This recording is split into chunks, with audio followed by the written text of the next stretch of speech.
She stood quietly in front of the bank counter, calm, composed, unapologetically herself. The woman in the blue sweater didn't scream, didn't protest, didn't even flinch when the bank manager pointed a trembling finger in her face and shouted, "Get out of here! This service isn't for people like you." People like her, not because she was loud, not because she caused a scene, but because she was black and calm and confident, too confident for the manager's comfort. Behind her, a security guard's hand hovered near his holster.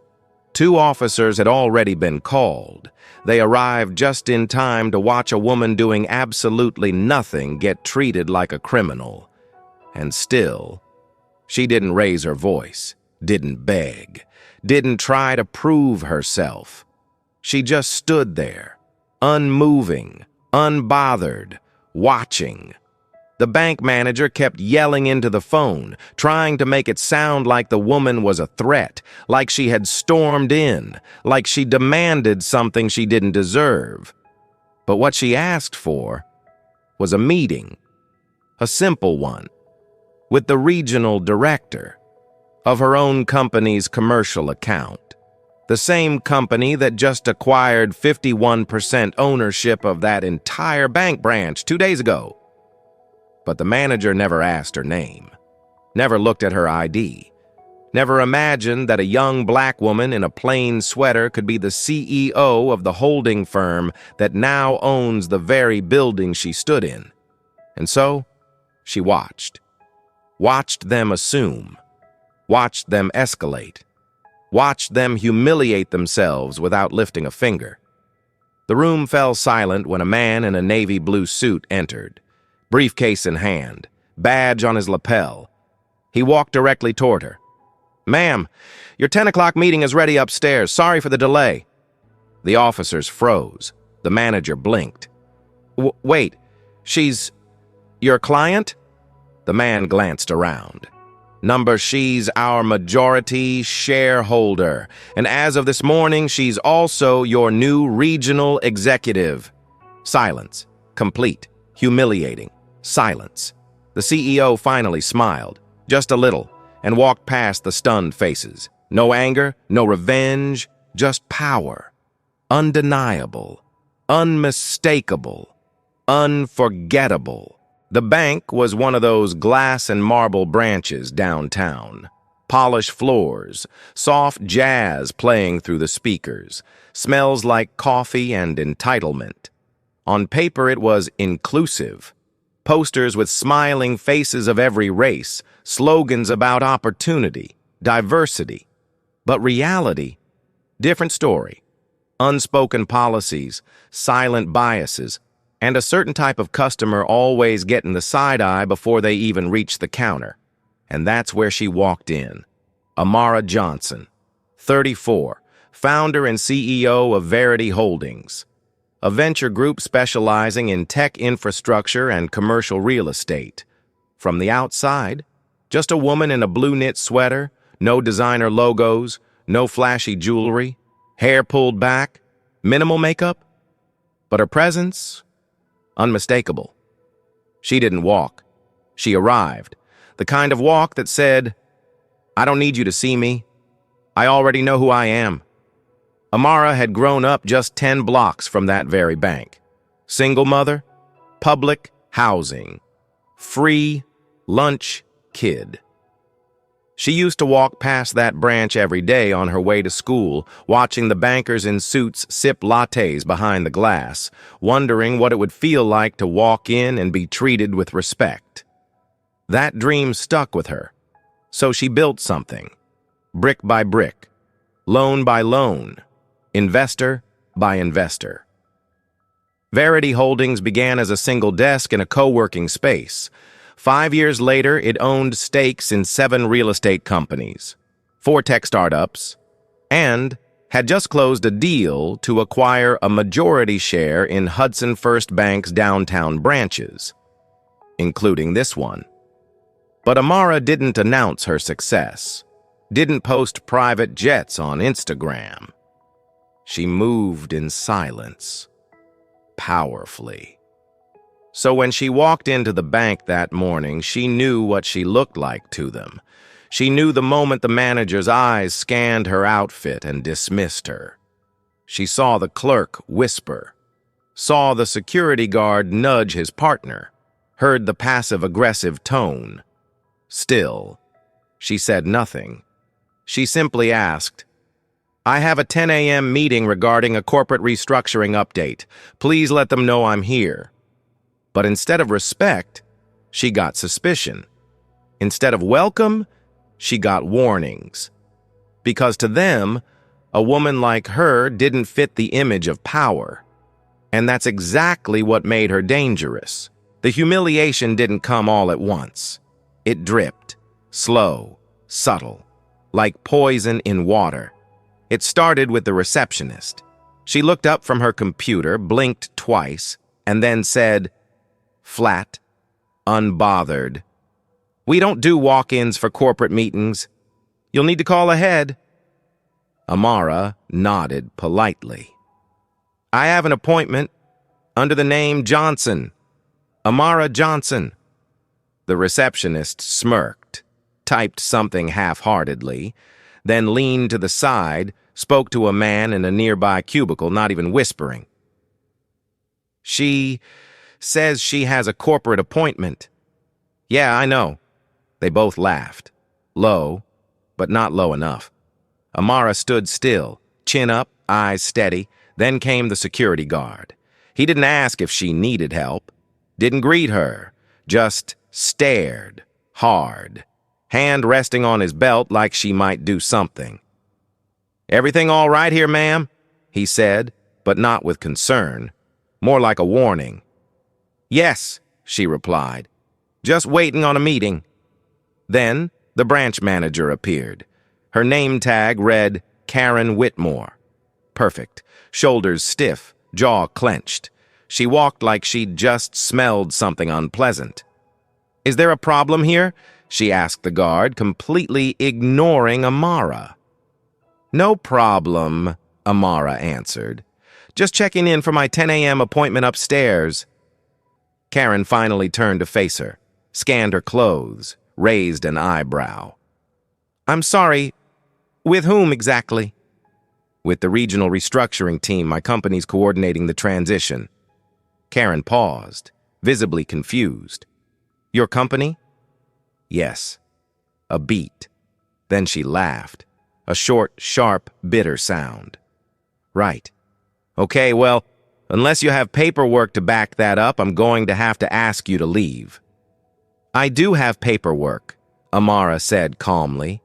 "But I also have an appointment with your district supervisor. You can call and confirm." But Karen didn't call, didn't check, didn't even ask for ID. She picked up the desk phone, dialed a number, and said, loudly, purposefully, "Yes, I need an officer at the front desk. I have a non-compliant individual refusing to leave. Possibly fraudulent claim. African-American female. Mid-30s. Blue sweater." That was the moment. The moment every customer nearby turned to look, like she was a threat, like she didn't belong, like the color of her skin overrode every word she had said. And through it all, Amara stood still, heart pounding, maybe. But not a single muscle flinched. The real power was in her silence.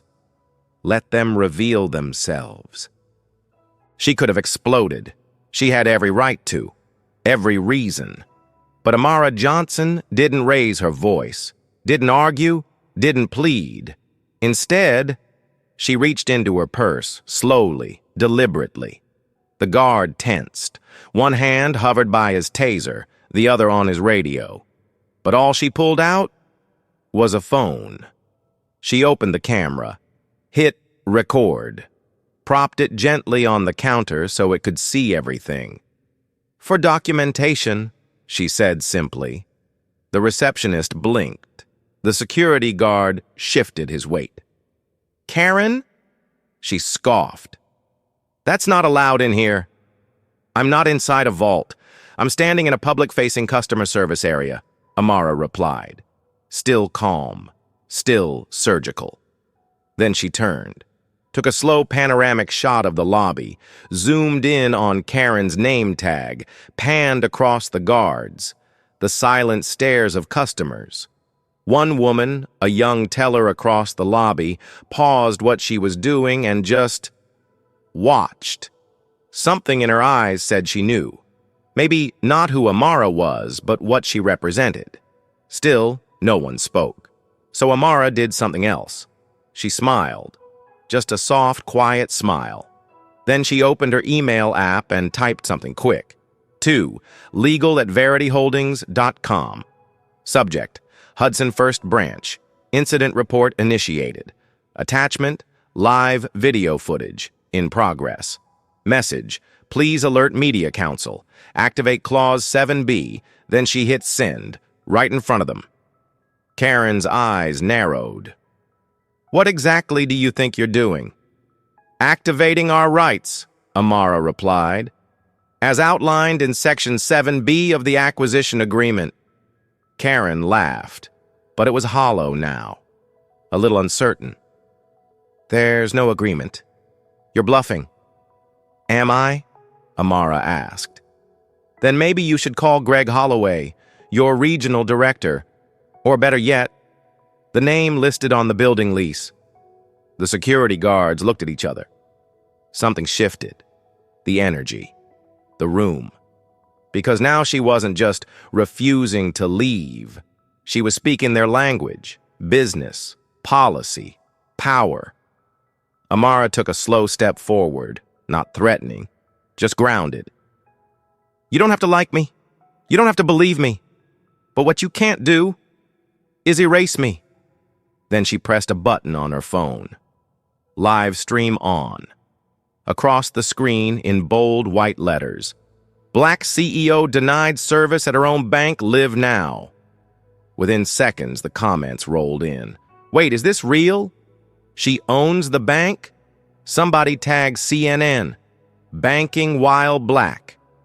And just like that, the quiet resistance became a wave no one could stop. The live stream was only live for 9 minutes, but that was long enough. Within 5, it hit 12,000 views. By minute 7, a clip had already made its way to Twitter with the caption, Black woman CEO denied service at her own bank. You can't make this up. 2 minutes later, Amara's phone lit up. Incoming call. Greg Holloway, Regional Director. The man Karen should have called 10 minutes ago. Amara picked up, still on camera. Greg, she said, voice even, calm, surgical.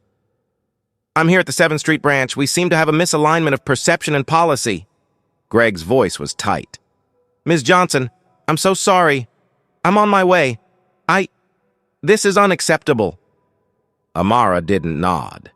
Didn't say, it's okay. She just ended the call. 3 minutes later, Greg stormed into the bank, face flushed, tie loose, eyes locked on Karen. What the hell happened here? Karen tried to explain, tried to twist it. She refused to identify herself. She was filming customers. She was creating a scene. Greg didn't even let her finish. That woman, he said, pointing at Amara, owns controlling shares in our commercial division. She's on the executive board that signed your paycheck. Karen went pale. But she didn't look... I didn't know. You didn't bother to know, Greg snapped. You profiled, you escalated, and you humiliated someone who's done more for this institution than you could imagine. Then, he turned to Amara. Ms. Johnson, do you want to take this conversation upstairs? But Amara shook her head. Number, I'd like to finish it right here. In front of everyone who saw me treated like a threat, while doing nothing more than existing. She stepped forward, not with rage, but with authority. This isn't about ego. It's about culture. About how you allow people to be treated when you think no one is watching. Karen stammered. I never meant... That's the problem, Amara cut in. You never meant to. You just did. Like you've done a dozen times before. This time, the only difference is that I had the power to expose it. Greg cleared his throat.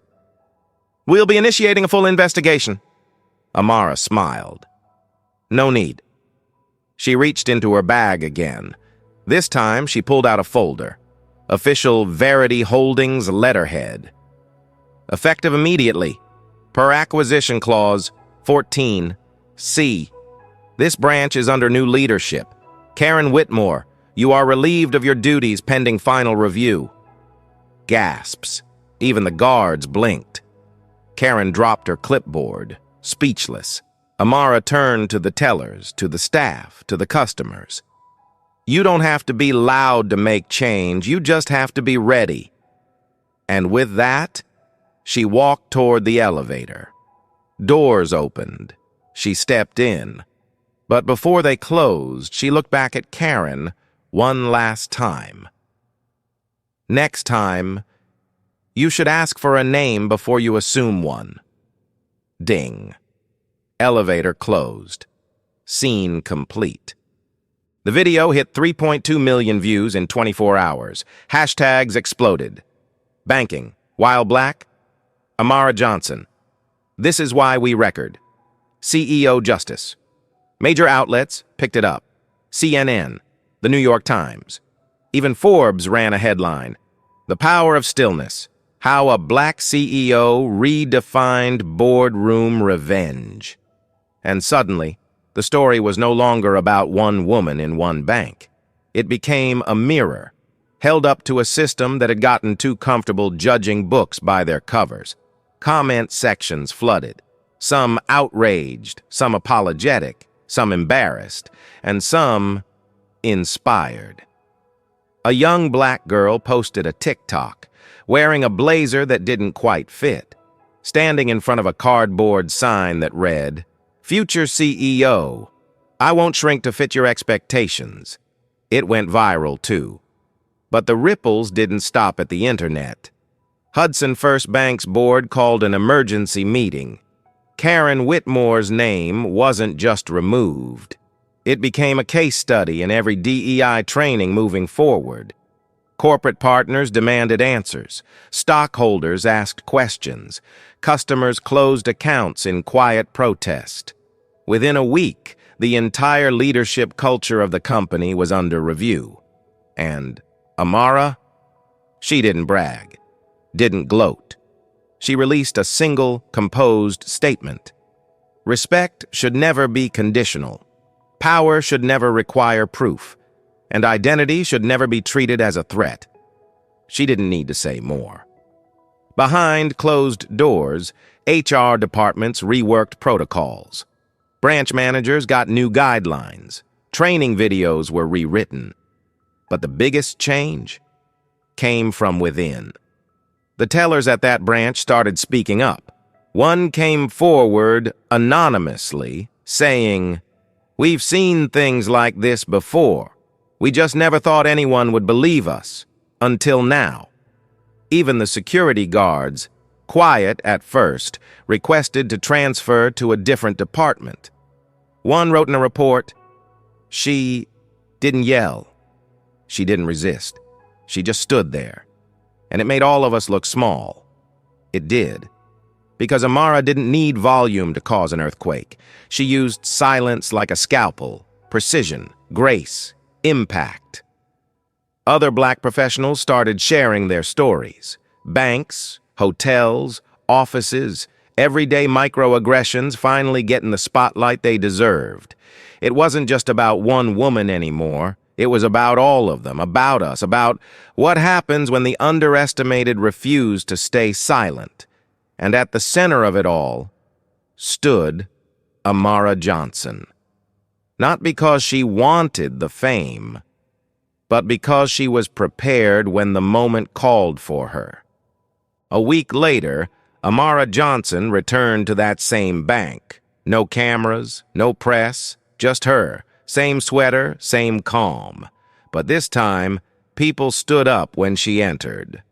The new branch manager, a young woman of color, walked to the front desk and shook her hand. "Welcome back, Miss Johnson. We've been expecting you." It wasn't performative. It was sincere. Because the branch had changed, not from fear, but from reflection. Amara didn't walk in to boast. She came to meet a group of interns, young professionals, mostly black and brown, recruited as part of the company's new equity initiative. She looked around the circle, saw parts of herself in each of their eyes. "I didn't come here to go viral," she told them. "I came here for a meeting and I was treated like a threat. But the thing is, I wasn't shocked. That's the real problem." The room went quiet. This world will try to shrink you, to dismiss you, to delay you. Sometimes not with violence, but with disbelief, with raised eyebrows, with the word "really" whispered under breath.